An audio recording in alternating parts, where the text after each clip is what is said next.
तो आज की कहानी कैसे औरत के ऊपर आधारित है जो अपने पति के सामने ही गैर मर्दों से संबंध बनाती है। तो चलिए कहानी की शुरुआत करते हैं, जहां पर हमें निक नाम के एक आदमी को दिखाया जाता है और ये व्यक्ति हार्ड साइकिलिंग करके अपने घर पर पहुंचता है। वहां पर हम उसकी वाइफ को देखते हैं जिसका नाम मेलिंडा होता है और वो सीढ़ियों पर बैठकर उसका इंतजार कर रही होती है। तभी निक उससे पूछता है कि आखिर क्या हुआ जो तुम यहाँ पर बैठी हुई है। इतना मेलिंडा कहती है कुछ नहीं, और वो सीढ़ियों से चढ़ती हुई सीधा अपने बेडरूम में चली जाती है। लेकिन हम निक को उसके कमरे में जाते हुए नहीं देखते, बल्कि निक अपने कमरे में जाता है, जिससे हमें पता चलता है कि इन दोनों के रिश्ते ठीक नहीं चल रहे।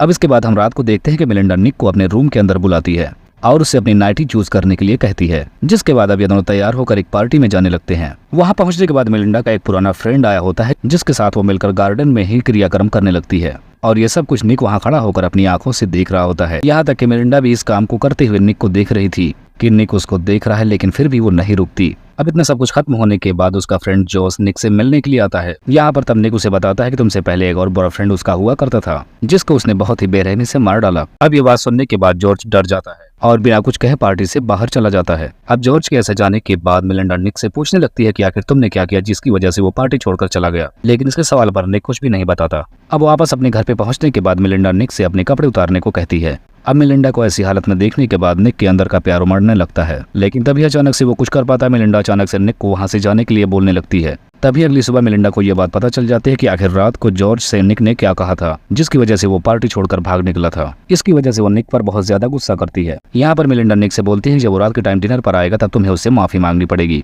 अब शाम होने के बाद जब ये तीनों डिनर कर लेते हैं, तब मेलिंडा अपने बॉयफ्रेंड को अपने रूम में लेकर जाती है और वहाँ पर भरपूर रोमांस करना शुरू कर देती है। और ये सब कुछ निक भी वहाँ दूर खड़ा होकर देख रहा था। अब अगली सुबह निक और मेलिंडा एक पार्टी में जाते हैं, जहाँ पर निक की एक टोनी नाम के आदमी से बहस हो जाती है। जिसके बाद हम निक को एक लड़की के साथ नाचते हुए देखते हैं और ऐसा देखने के बाद वहाँ पर खड़े सारे लोग बहुत ही हैरान थे, क्योंकि आज तक उन्हें ये पता था कि निक डांस नहीं कर पाता है। अब उसका ऐसा डांस देखने के बाद मेलिंडा निक से काफी ज्यादा इम्प्रेस हो जाती है और लौटते टाइम वो गाड़ी में ही निक के साथ काम क्रिया शुरू कर देती है और अब इनके घर आने तक ऐसा ही चल रहा होता है।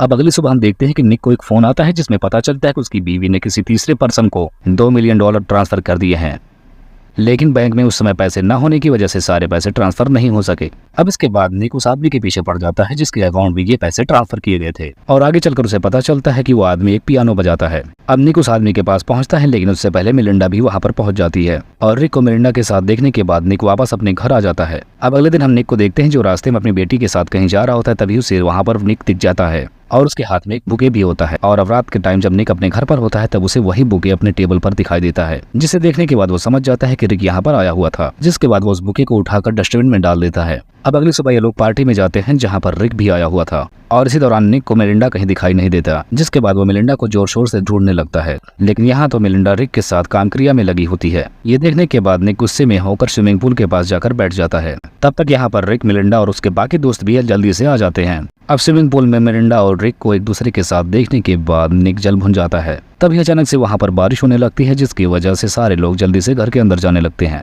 लेकिन हम देखते हैं कि निक अभी भी वहीं पर बैठा हुआ था और इसके अलावा मेलिंडा का बॉयफ्रेंड निक भी अभी तक वहीं बैठा हुआ था। और तभी इसी मौके का फायदा उठाकर निक रिक को पानी में डुबाकर मारने लगता है और उसे मारने के बाद वापस आराम से घर के अंदर चला जाता है। अब जब मेलिंडा को वो कहीं नहीं दिखाई देता तब उसे स्विमिंग पूल में ढूंढने के लिए जाती है और वहां पर उसे उसकी डेड बॉडी तैरती हुई मिल जाती है। ये देखने के बाद मेलिंडा जोर से चिल्लाती है, लेकिन जब सारे लोग पहुंचकर उसे बचाव करते हैं तब उसे डेड बॉडी मिलती है और उन्हें पता चलता है कि रिक अब तक मर चुका है। अब इसके बाद यहाँ पर पुलिस आकर सबसे पूछताछ करती है, जहाँ पर मेलिंडा बताते हैं कि इसे मेरे पति ने ही मारा है, लेकिन कोई सबूत न मिलने की वजह से पुलिस उसे कुछ नहीं कर पाती और वहां से चली जाती है। अब अगले दिन निक जब साइकिलिंग करने के लिए निकल पड़ता है तभी उसे एहसास होता है कि कोई उसके पीछे पड़ रहा है। अब कुछ दिन बाद जब निक एक दूसरे काम से जा रहा होता है तभी उसे रास्ते में वही कार मिलती है जो हमेशा उसका पीछा करती है। अब निक इस बात पर ध्यान न देते हुए वो एक होटल के अंदर जाता है, लेकिन तभी उसे पता चलता है कि वो कार उसकी वाइफ के फ्रेंड की है। अब यहाँ पर बातों ही बातों में निक उस आदमी से उसके बारे में पूछने लगता है, जिसके बाद निक ये समझ जाता है कि यह कोई जासूस है जिसको टोनी ने उसके पीछे लगा दिया है। अब अगले दिन हम देखते हैं कि निक टोनी के घर पर जाता है और उसकी वाइफ से बताता है कि तुम्हारे पति ने मेरे पीछे जासूस लगा रखा है। और इतना जानने के बाद वो औरत अपने पति के आने के बाद उस पर बहुत चिल्लाती है। जिसके बाद हम मेलिंडा को फिर से एक नए लड़के के साथ देखते हैं जिसका नाम नैन्सल हम जान पाते हैं। अब रात के टाइम मेलिंडा नैन्सल को अपने घर पे डिनर के लिए बुलाती है और यहाँ पर वो उसे निक से भी मिलवाती है। अब डिनर करने के बाद मेलिंडा नैन्सल को लेकर अपने बेडरूम में चली जाती है,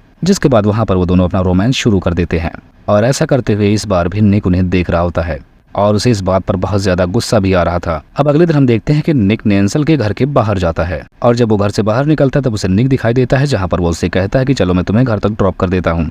और ऐसा करने के बजाय निक उसे अपनी गाड़ी में बैठाकर जंगल की तरफ ले जाकर उसे वहीं पर मार देता है और उसकी बॉडी पर पत्थर बांध कर उसे पानी में फेंक देता है। और ये सब करने के बाद वो वापस घर चला जाता है। अब अगले दिन मिलिंडा निक से उसे अपने साथ कहीं बाहर घूमने के लिए कहती है और इस पर निक मान भी जाता है और इस बार वो उसे घुमाने के लिए उसी जगह पर लेकर जाता है जहां पर उसने नैन्सल को मारकर फेंक दिया था। अब घर वापस जाते समय निक को नैन्सल का एक हाथ बाहर तैरता हुआ दिखाई देता है, लेकिन इस समय वो कुछ भी नहीं कर सकता। अब अगले दिन वो वापस आकर नैन्सल की बॉडी को फिर से ठिकाने लगाने लगता है, लेकिन तब तक वहां पर टोनी आकर उसे ये सब करते हुए देख लेता है, जिसके बाद टोनी भी अपनी जान बचाकर वहां से फौरन भागने लगता है। जिसके बाद निक भी उसे दौड़ा लेता है और उसका पीछा करने लगता है, लेकिन टोनी की कार की स्पीड ज्यादा होने की वजह से उसका बैलेंस बिगड़ जाता है और उसका एक्सीडेंट हो जाता है और उसकी कार खाई में जा गिरती है, जिसकी वजह से टोनी की भी वहां पर मौत हो जाती है। इसके बाद हम मेलिंडा को देखते हैं जो निक का सामान चेक कर रही होती है। तभी उसे वहां पर नैन्सल का पर्स मिलता है, जिसे देखने के बाद वो समझ जाते हैं कि निक ने नैन्सल को मार दिया है और इस तरह से वो समझ जाते हैं कि आज तक उसके जितने भी बॉयफ्रेंड हुए सबको निक ने ही मारा है। जिसके बाद वो उससे परेशान होकर उससे हमेशा के लिए दूर जाने का फैसला कर लेती है, लेकिन मिरिंडा की बेटी कहीं नहीं जाना चाहती थी, वो बस अपने डैड के साथ ही रहना चाहती थी। इधर हम निक को देखते हैं जो साइकिलिंग करके वापस अपने घर पर आया होता है